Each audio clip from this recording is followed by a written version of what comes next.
Welcome to Revit 2019 Demo 42. We're going to be discussing room bounding and controlling where your room goes inside of Revit. We're going to be creating a sheet list, and then we'll go over some of our shared coordinates and how those affect our projects as well. So to get started, we're going to open up Revit Demo 41. From here, we're going to go into level 1, so floor plans level 1. I'm going to zoom in towards bedroom 3, and I'm going to create a wall. The wall I want to create is this 5.5-inch interior wall, and I'm just going to draw the rough workings of a closet, and then I'm going to load a door. So I'm going to go into door, load family, and I want to load in a single panel. Let's actually load in a double sliding 2-panel wood. Hit open. We're going to open up a 60 by 80, and I'm going to place 2 of them. Notice it didn't initially select it, so I have to scroll down to find it. 60 by 80 2-panel wood. So I'm going to place that one here, place that one here. And now these are ballpark in the right spots. They look correct, but one thing you may notice is that this room is now associated to not include the closet. And so we do want to include the square footage of the closet. So to do that, we'll select this interior wall. And because this wall is set to room bounding, you can uncheck it and you'll notice that the square footage changes and now your room's associated correctly. We'll continue through by moving this wall up and creating a similar wall. So we'll come in here and create similar. And we'll go ahead and place this here. And one thing to note is that generally these doors are about 4 inches away from the studs. So we'll just kind of get these accurately set up. So we'll come in, select the door, 4 inches, select this door, 4 inches, and we've got that in place. We'll dimension the depth of the closet from framing to framing, and this could be about 2 feet for now. We could just do a 24-inch closet, and then we'll do the same thing here. So DI here to here. Notice that this wall's flipped funny, so we'll flip it the other way. We'll drag this temporary dimension in. It's luckily at 2 feet, so we'll go ahead and keep that at 2 feet.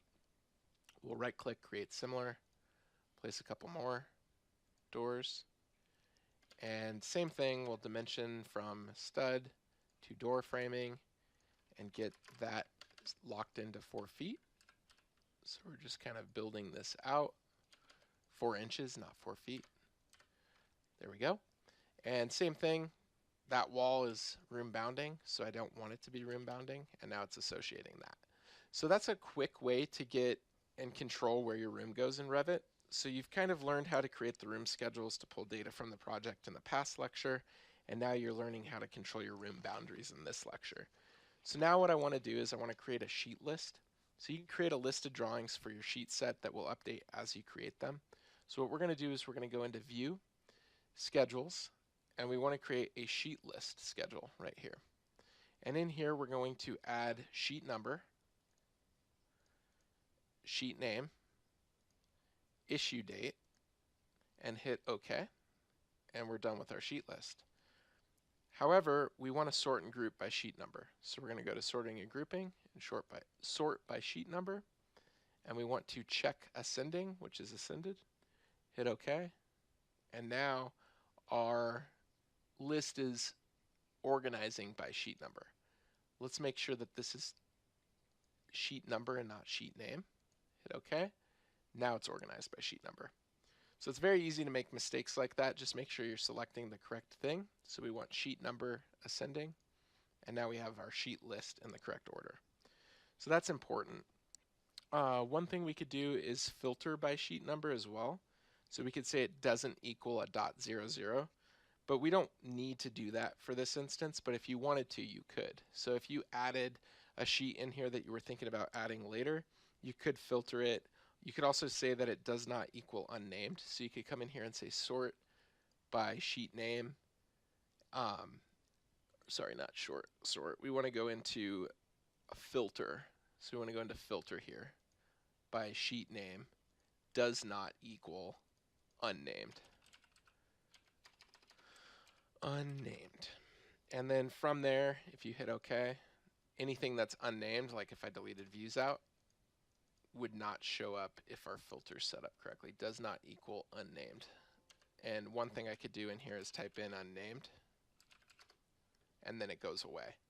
So that's one way to control what your sheet list shows.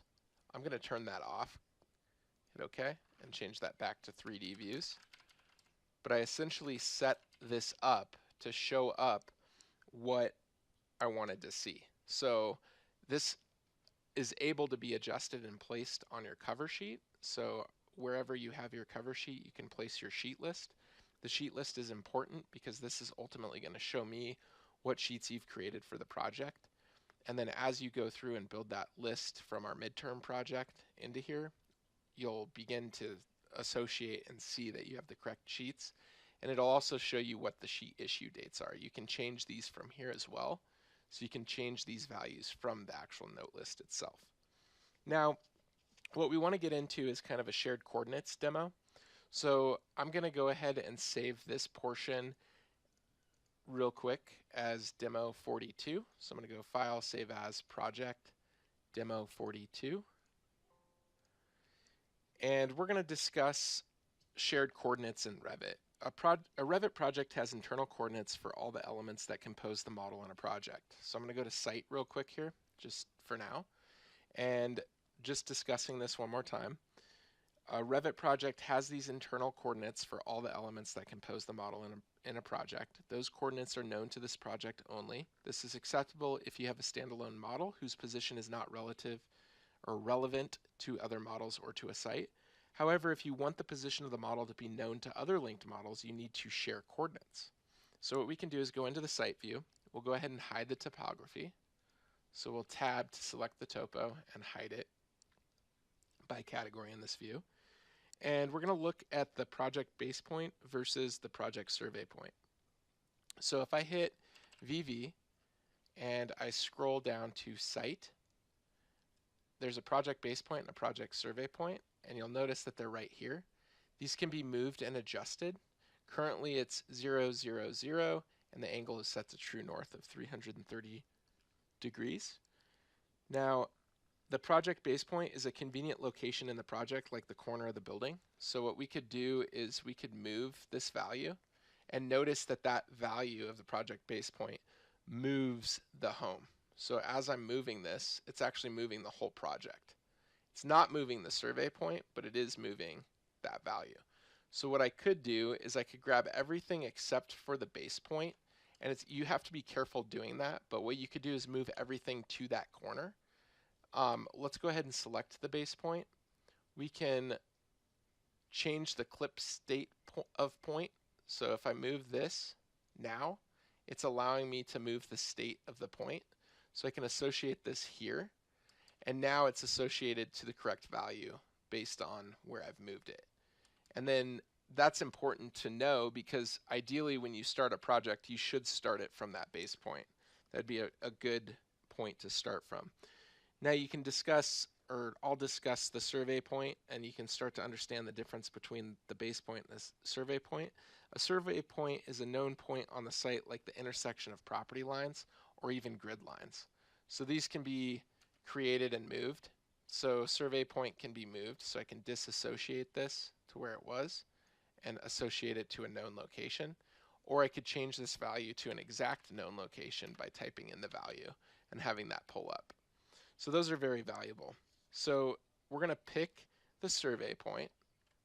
We're going to undo where its location was. We're going to pick that survey point, and I'm going to highlight it. So I'm going to tab select it or window select it. I'm going to reclip it so it's clipped down, and I'm going to move this and see what happens. Nothing's happening. It's staying at 0, 0. So if I wanted this survey point to be set at 0, 0, then it's locked in and set at 0, 0. So if I move it to the top right corner of the site where the 50 feet and 82.5 line intersect, I can move it up actually to where the 75.5 foot and the 110.71 foot intersect in that top right corner. And then right there, I now can turn the topo back on. So I can turn topography back on, and it's associated to that corner. So right now I want to save this file. So we're going to go ahead and save as. project, and we'll just call it site example. I'm going to remove the building from this project because I've now saved it separately. So I'm going to come in here and just entirely remove all building elements. And now I just have a site. And then I'm going to go ahead and merge these elements. We've discussed this in a past lecture, but we're going to merge surfaces. So we're going to merge this to this, and we're going to merge this to this. Sorry, merge this. We can't because remember this is a split surface. So I can delete that and it'll just go away. Now, from here, if I were to unclip that again and set these to 0, set that to 0, and then I want this one back to 0, it's going to associate where that survey point is. So notice it updated where that survey point is. So if I wanted that to be the corner of my building, I now have everything in 0, 0, 0. So for right now, we're going to save this again because I've deleted that out of the site example. Now what I want to do is I want to open up revit2019demo42. So I'm going to go into File, Open, revit2019demo42. And then in here, we're going to go to the site view. And then we're going to view hide the elevation symbols, VH. And then we are going to save as project. And we'll save this as building coordinates, BLDG coordinates. And now we're going to save that. And now we have 2 files. So we're going to close out of all of this. And we're going to look at our project homepage. And we're going to notice we have building coordinates and site example. And so we have set the survey point at the corner of the property line in the example site plan. And we have a known point. We have our project base point in the front of the building. So we didn't associate that here. So what we need to do is reopen this up. And we need to associate the project base point. But to do that, we're going to move the survey point. So I'm going to drag these. As I drag that, it moves everything. So what I want to do is make sure I select the survey point. And from the survey point, I'm going to move that to this bottom left-hand corner. And then I'm going to move this point to the bottom left-hand corner. Oops. You want to check the paperclip first so that it doesn't affect the model, and then turn it back on to lock it in. So I have point-to-point set up there. The problem is you want to note where that location is, because I believe what's going to happen is this corner is going to line up with that other corner. But that's okay for now because it's going to be for the point of this lecture for now. And so what we want to do is we want to link Revit building coordinates, building coordinates to the site plan. So we're going to save this because we're in building coordinates. We're going to open up the site example again. In the site example, we're going to go in and link Revit. So we're going to go insert, link Revit, and we're going to choose building coordinates, hit open, and it put it in the proper location based on where it was from the last location. So I'm going to undo that real quick, and we're going to go link Revit. And what we can do is I did origin to origin, and the reason that worked so perfectly is because the project origin hadn't moved. But now if I change origin to origin to auto center to center, and I open building coordinates, it still worked. So we're moving the building anyways. So you want to position the building in the model so it looks like so it looks correct in the site plan. So if I view this in 3D and I turn on my topography, hit apply, okay, I'm now starting to understand how to link files back and forth between Revit. So I've gotten this site plan from, say, a surveyor, and now I've linked in my Revit model, which is this one. Everything's associated and linked in. And now I'm starting to see what's going on with the site plan as I move items, as I move those base points. Now, when you move the site plan up 5 feet, let's try this. Let's go to level 1. Actually, let's go to an elevation. We'll go to north elevation. Notice that level 1 is not associated to the same level 1 here. So let's move this level 1 5 feet. What did that associate to and move? Nothing. Didn't move anything. So if we associate this level 1, nothing's happening at this point. So, but what we can do is we can align and lock things. So I can actually align level 1 to level 1 and lock it. And I can align level 2 to level 2, level 2 to level 2 and lock it, level 3 to level 3 and lock it, level 4 to level 4, lock it. Notice that these values aren't being adjusted correctly. They're appearing correctly, but they're not being adjusted correctly. So they're not actually working accordingly, because now it's saying it's a foot lower than everything else. Now, had I moved it 5 feet up, it's going to adjust the values to be correct. So now what we want to do is we want to go into manage, and we want to go into coordinates. So we're going to go into coordinates, and we're going to hit publish coordinates. And we're going to pick the link, which is the building, and we're going to send the location of the known point, the survey point, to the building file. So you can keep the internal current name and hit OK. And then we're going to save the file. Constraints may not be created to linked instances using shared sites. Constraints will be removed. We're going to hit OK. We're going to save the file. You have changed the current position in building coordinates.rvt. What do you want to do? We're going to hit save. And now if we go back to the building coordinates, we're going to go into site, and we've published that survey point now to the building model. So the base point is at that correct corner, which is at the 103 feet, -24. That's what we had published initially. And the survey point has moved to the corner of that new location. So let's test it. So what we're going to do is we're going to link the Revit model. So we're going to go Insert, Link Revit, and we want to pull in the example site now. Site example. Open.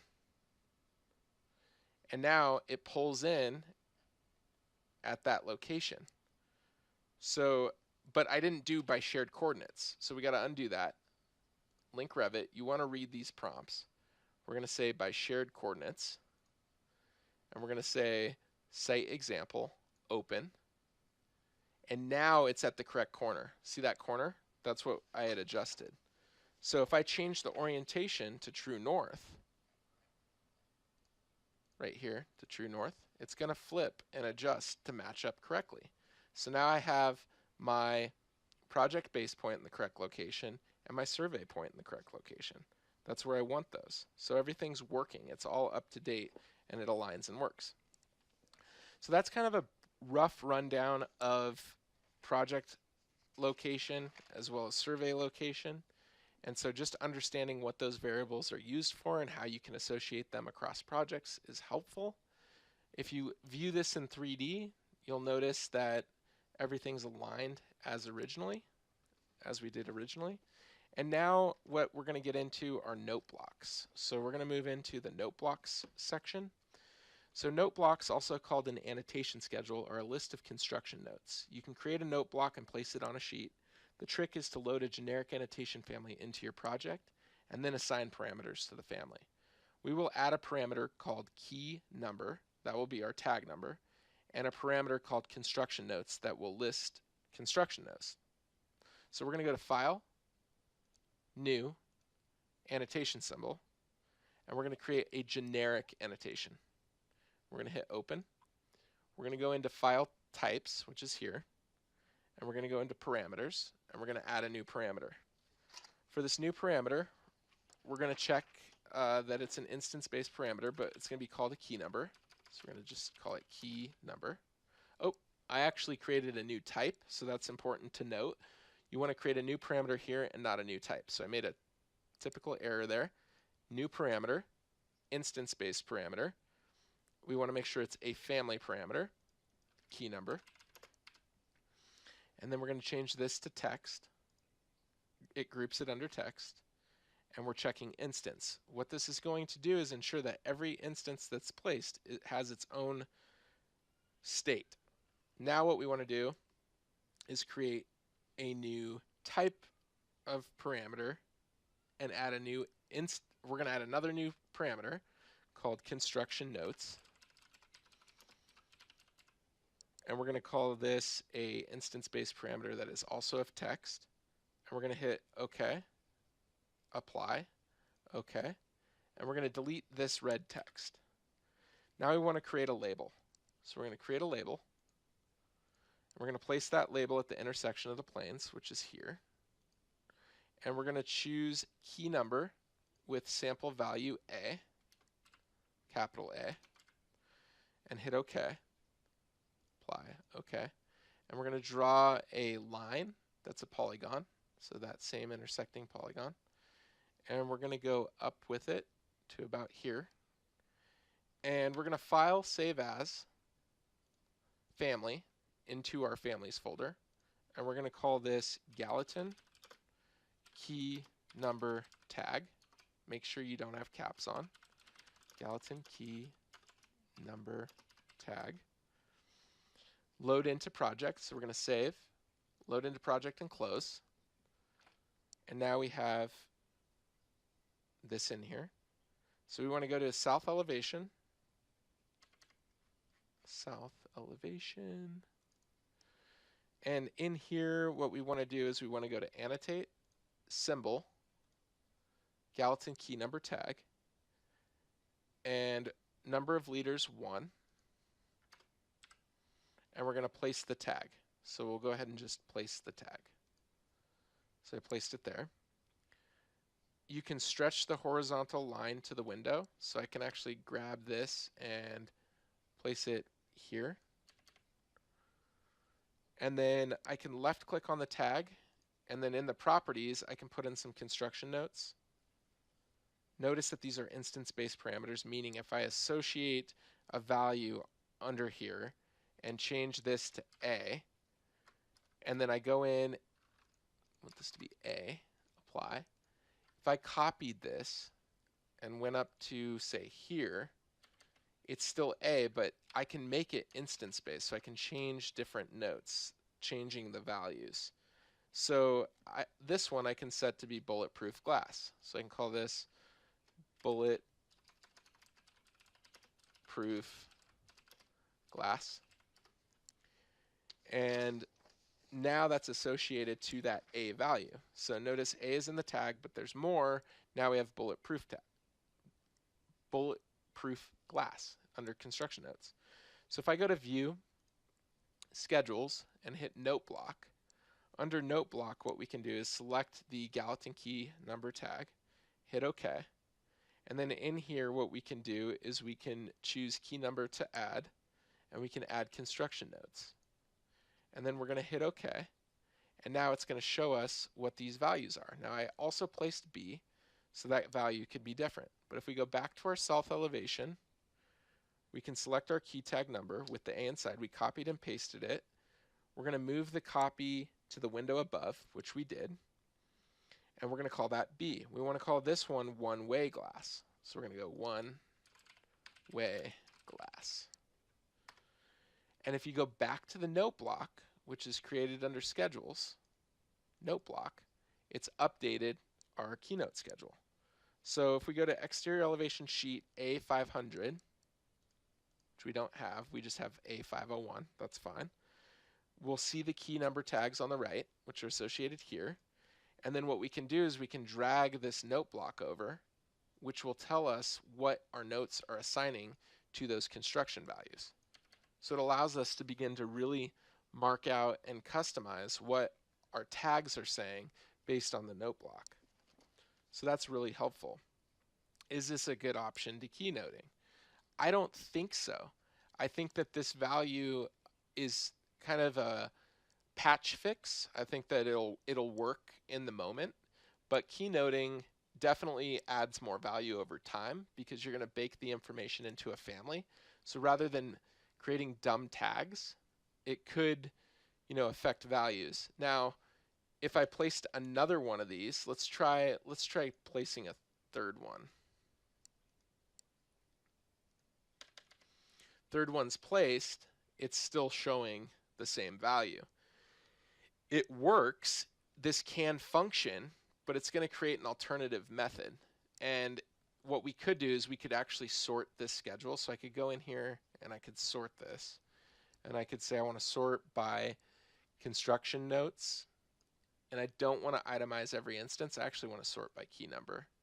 And now it's only going to show up once. So it does function similarly to keynoting, but it's not as close to it because it's not being pulled from an external database.